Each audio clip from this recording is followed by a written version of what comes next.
بقى اقول لك من ضمن القلق اللي في بالي دي الخطه. دي الخطه. اتفضلي فرجيني معاك على الخطه. انا من ضمن القلق اللي في بالي ان انا مش عايزه اكون، يعني مش عايزه اكون شخص روتيني، مش عايزه اكون موظفه، فاهم قصدي؟ انا عايزه اكون مبدعه فنانه، فاهم؟ عايزه كده اصحى مع اشراق ضوء الشمس، فاهم؟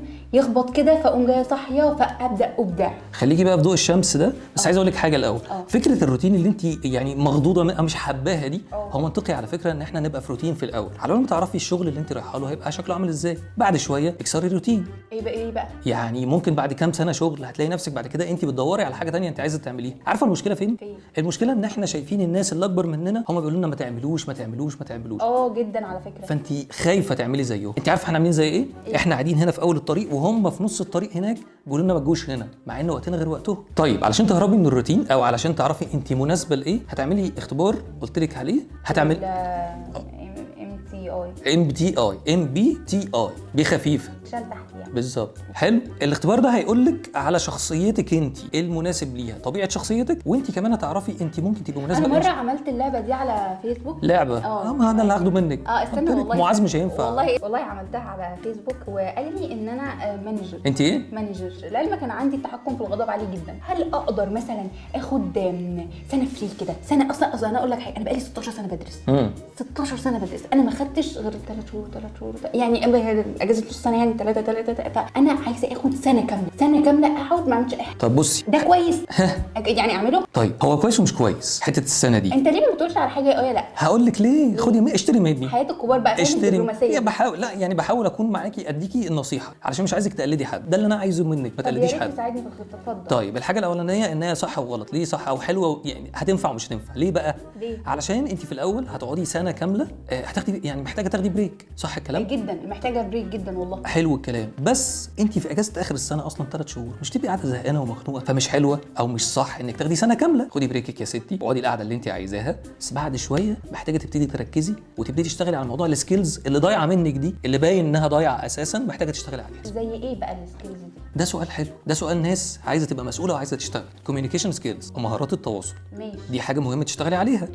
تمام. وعندك كمان تايم مانجمنت اللي باين ان هو في الارض عندك اساسا. ده اللي هو التحكم في الوقت. محدش يقدر يتحكم في الوقت. ده اخد تحكم في الغضب. خلينا ناخد كورس بقى اسمه تحكم في الوقت او اداره الوقت. اتفضل. تالت حاجه في حاجه بقى اسمها نيجوشيشن سكيلز، مهاره التفاوض. دي بقى ما اقولكش عليها، بعملها مع بابا وماما طول الوقت. بتتفاوضي على ايه؟ كل حاجه. ازاي اذا كنت انت مش داريانه بحاجه يا بنتي؟ لا والله العظيم شاطره جدا في التفاوض.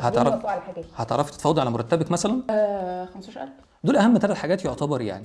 ماشي. في شويه سكيلز هتلاقيني بقى بتكلم عنها في الفيديوهات بتاعتي. زي مثلا عندك احنا قلنا ايه؟ قلنا كوميونيكيشن وقلنا تايم مانجمنت، الوقت واداره الغضب والتفاوض مثلا. وفي حاجه كمان، انت بتعرفي تتكلمي قدام الناس؟ طبعا. برزنتيشن. طبعا. طب مهم برزنتيشن سكيلز علميها بقى عشان تعرفي التكنيكس. في البروجكت بقول لك واخده ايه بس. ما تتكلميش على البروجكت اللي انت غشاه من اصحابك وقاعدين تقلبوا. اقسم بالله ما غشاه. انا حضرت وشايف المنظر بتاعك. انت على الورق حلوه. في الحياه فله. خد بقى دي مني. انا عاجبني الورقه. أنا مش عاجبني النقاش. انا هقول لك الانسان عشان ينفذ لو حط الخطه صح ينفذها صح. ده الفرق. عملتيهم في ال4 سنين؟ اي لا صح. في ايام حطيت جداول للمذاكره. يا بنتي خليكي معايا احب على يدك، خليكي معايا. انت كنت بتقولي حاجه فاكراها؟ صراحه لا، بس هقول لك مثلا عندي صحابي بداوا اللي هو خلاص بداوا شغل. دي بقى العلاقات اللي قلت لك عليها. انت ممكن بعلاقاتك مع الناس دي ممكن يشوفوا لك شغل معاهم، صح؟ ما انا مستحيل اكلمهم، مستحيل كرامتي. احنا لسه بنقول تفاوض ونيجوشيشن وقعدنا نتكلم كمان في كوميونيكيشن سكيلز. انت مش بقول لك فله في الاثنين. انا عايز اعرف انت جايبه التناكه دي منين؟ ما تعرفش ان البروجكت كنت جايبه فيه A+؟ تعرفش المعلومه دي؟ اتحرق البروجكت. انا ههبدك بشكر في دماغك. ثواني بس عشان بس اقول لك حاجه. انا حاسه بس انا خد بالك انا على الجروبات اللي هي بتاعه الشغل دي وعارفه كويس قوي حركات اللي هي بتاعه نقبل باي فلوس وحاجات. انا لو هتاخد السي في بتاعي انا مش اقل من 15. ابعتيه يا اختي وبتعالي كلميني. انا مش اقل من 15. ابعتيه وكلميني الاول. انا زهقت منك والبروجكت ده ظبطي. سوق العمل هيخسرني. انا سايبك وراح سوق العمل. السلام عليكم. حلولي هيخسرني.